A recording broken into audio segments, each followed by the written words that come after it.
So in Unit 3B, we talked about how you can solve polynomial equations, and one of the main things we talked about was your rational root theorem, and how you find your possible rational roots, and then you synthetically divide those in until you find one that works. So that is primarily what we will talk about here in these examples, but I'm also going to show you just problems that work out different ways and how you can approach those. So first off, here we have a polynomial. It's higher order. It's a cubic, which is part of why we can't just quadratic formula or factor with your x like we were last chapter. What I would always strongly encourage is at least check if you can factor it. So like if I cut this in half, is there a GCF for the first two? And in this case, there are 2x squared and x minus 3. And from the back, there is. And again, what's crucial is that these parentheses match, but they do. So now this one I can actually get away with solving without ever having to do the rational root theorem. Now I already know one of my answers from this x minus 3. It would give me 3. Again, your number of answers will match the total, the biggest exponent. And so I need 3. I'm going to get 2 more from this. Now you can do this 2 different ways. You can either quadratic formula or you can solve by square rooting. I'm going to solve this by the quadratic formula because I feel like typically in class that's the way most people preferred, but do be aware that you can get the same answer either way. And if you have questions about that, I'd be happy to go over that with you as well.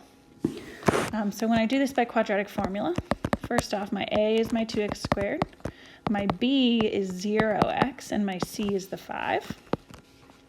So it's going to be 0 plus or minus 0 squared minus 4 times 2 times 5 all over 2 times 2. Negative 4 times 2 times 5 is going to be negative 40 all over 4. And I do have to simplify this. So first off, this negative becomes an I. And then I'm looking at that 40 and I'm thinking about what perfect squares go into it. Well, the square root of 40 is 4 times 10. Which would give me 2 for the 4, and then a root 10 would stay inside. I still need that plus or minus, and the I, oopsies, and it's all over 4. But then I can simplify. So again, they have to be outside of a radical to simplify. 2 over 4 would give me plus or minus I root 10 over 2. That's going to give you your other 2 answers. So your 3 answers in total are from that right there. But now I'm going to get into some that you can't just draw a line down the middle and factor. Even if I tried to with this one, I could pull out, oops, I can't pull out a 3. I could pull out an x squared, and I'd have 3x plus 7. From the back, I could only pull out a 1. If the parentheses don't work, or don't match, it doesn't work. You can't factor. So this is where we have to talk about the rational root theorem. And I will remind you, there's detailed notes of steps and everything on Canvas. So while I'm talking through this, remember that you do have the ability to go back and look and see some of those specifics that we talked about before. So for your rational root theorem, what we had to do is we had to list out our possible factors. And on top of your fraction had to be factors of your last term. So in this case, just a 1. And on bottom of your fraction need to be factors of your first term. So 1 and 3.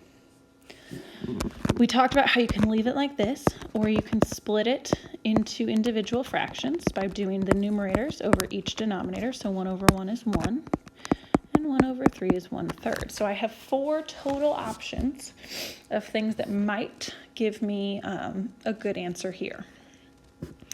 Then you have 2 ways of doing this that we talked about.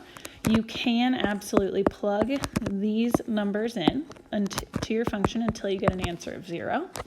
Or you can do your synthetic division until you get an answer of 0. And I'm going to do it the synthetic division way to focus on reminding you of how we did that. When we did that, we put our coefficients of our polynomial outside. In the box is going to be where we guess and check these numbers. And our entire goal is that our answer over here is 0. We want a remainder of 0. So when we do this, you just kind of have to guess and check for better or for worse. So say I want to try a 1. You always take the first number and drop it straight down. So that's going to be a 3. 3 times 1 is 3. 7 plus 3 gives me 10. 1 times 10 is 10, and then 5 plus 10 is 15. As you can probably tell, this isn't going to give me 0. So this is where we just got to try again. And maybe I'll try a -1 this time. For the -1, 3 times -1 is -3. 7 minus 3 is 4. And again, I'm doing this number times the number in the box. So 4 times -1 is -4. 5 minus 4 is 1. 1 times -1 is -1. And we get a remainder of 0. And so that's our first step. We found something that goes in successfully. One of my answers to this problem will be -1 because that's what's in the box. Once we found what worked, we wrote it in as factors. The one in the box, we basically unsolved it. We thought about what that -1 would be if it was a factor. Since x equals -1, when you unsolve that, you'd add it over and you get x plus 1. And then the other factor comes from your numbers down below, where since my highest exponent was originally a 3, now my highest exponent will be a 2. And then plus 4x and plus 1. So right now we know one of our 3 answers. We know one of the 3 things is -1, and we have to keep going until we find our final answers. We're going to get the other 2 answers from this trinomial. And what we did during the chapter is we always said, hey, let's see if I can factor it. So 3 times 1, that's 3. Adding to 4, well, that is possible with 3 and 1. And so I'm going to go ahead and factor this trinomial. By replacing the 4x with the 3x and plus 1x. And then factoring the front half and factoring the back half. And then don't forget, bring this guy down. Those are my 3 factors. For the actual answers, we're going to set all 3 equal to 0. From x plus 1, we get -1. And we actually have 2 of those. So what we talked about in that chapter was this is mult 2. Because you got a multiplicity of 2, you got the answer twice. When we graphed it, that meant it touched the x-axis and it didn't go through, just as a reminder. From this middle factor, we're going to get -1/3. So those are my 3 answers to this polynomial equation. The last one we're going to do is similar to the one we just did, but a little trickier too. And so we'll talk through all of this. Here, I don't have 4 terms, so even factoring by grouping is going to be hard. Since this first exponent isn't a 2, I can't do the x, I can't do quadratic formula right off the bat. I have to do my rational root. So I'm going to first just list all the factors of 4, of 1, 2, and 4. And the other factors of 4 for the bottom. Oopsies, should probably put it in order. So again, the top is from the last term, the bottom is from the first term. And if I split this into actual numbers so it's easier to see, first off, I'm going to put them all over 1, so plus or minus 1, plus or minus 2, plus or minus 4. And then I'm going to go through and put each numerator over 2. So 1 over 2 gives me a half. 2 over 2 gives me 1, so that I already have, I don't have to do that. And then 4 over 2 gives me 2, which I also already have, I don't have to write another term. Then I need to put everything over this 4, 1/4. Oopsies, all right, is a new one. But if I do 2 over 4, 2/4 is really just a half, so that's already there. And if I do 4 over 4, that's just 1. So I don't need to actually add anything to this list at all.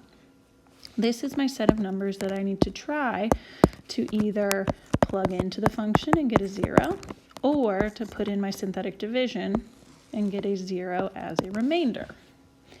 Again, I'm going to do this the synthetic division way. When you do it with synthetic division, first off, we need to remember that I don't have an x squared term. And so when I'm filling in my numbers, I need to leave that 0 there. This won't work. You have to have every term accounted for. And then we just have to go through the process of guess and check. So I'm going to start with the 1s, again, just really as a way to talk you through what should happen. The 4 drops straight down. Then you do 1 times 4 is 4. 0 plus 4 is 4. Again, it's 1 times this 4, which gives me 4. It's going to be 11. 1 times 11 is 11. That does not give me 0, so I have to try again. What I'm going to tell you, because I already did this one, is I know the answer is -1/2, and that's actually the only one that's going to work. So we're going to try this one. The 4 drops straight down. 4 times -1/2 is -2. 0 minus 2 is -2. -1/2 times -2 is +1. 7 plus 1 is 8. And -1/2 times 8 is -4, and that's what gives me 0.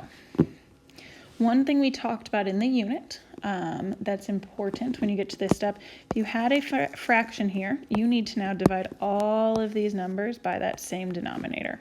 So I'm going to really treat this as a 2, a -1, and a 4. Okay. When I put this into factors, again, we would unsolve this. You'd multiply both sides by 2, and then you'd add 1, so it's 2x plus 1. And then the trinomial is going to be 2x squared minus x plus 4. I purposely picked a fairly tricky one here, so just make sure that you're paying close attention. As always, rewind if you need to. But these factors, oopsies, this comes from the -1/2. This comes from here, and we cut all of these numbers in half because we had a denominator of 2. Now I need to keep solving this portion. Multiplying to 8 and adding to -1 isn't going to work. So for better or for worse, this is going to be a quadratic formula problem. When I go ahead and do this, negative b is going to be +1 plus or minus the square root of -1 squared minus 4 times 2 times 4. All over 2 times 2. What you should get is 1 plus or minus the square root of -31 all over 4. And this -31 really just pulls out an I. We are not going to be able to solve this any further. That's 31 does not simplify. It's a prime number, and so that's done. That's 2 of my answers. The third answer is that -1/2 again from here or from this other factor. So all 3 of my answers are